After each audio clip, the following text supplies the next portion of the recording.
আমি তোমাদের সাথে একটা হোম রেমেডি শেয়ার করছি। কাশি হলে, অনেক দিনের ধরো কাশি হয়েছে, কাশি কমছে না, তো তখন তোমরা এরকম একটা প্লেন তেজপাতা নেবে, নিয়ে এটাকে ভালোভাবে মোড়াবে,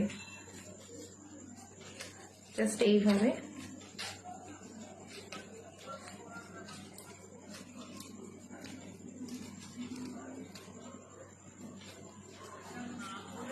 এইখানটা যেটা রয়েছে এইভাবে মুড়িয়ে এরকম ভাবে ধরে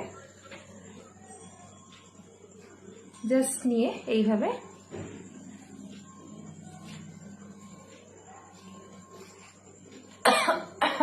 এইভাবে টানবে। মানে দেখতে মনে হচ্ছে এটা মানে বিড়ি খাচ্ছি, কিন্তু না, এটা জাস্ট গলায় কাশিটা কিন্তু কমবে। এটা কিন্তু খুব ভালো একটা রেমেডি।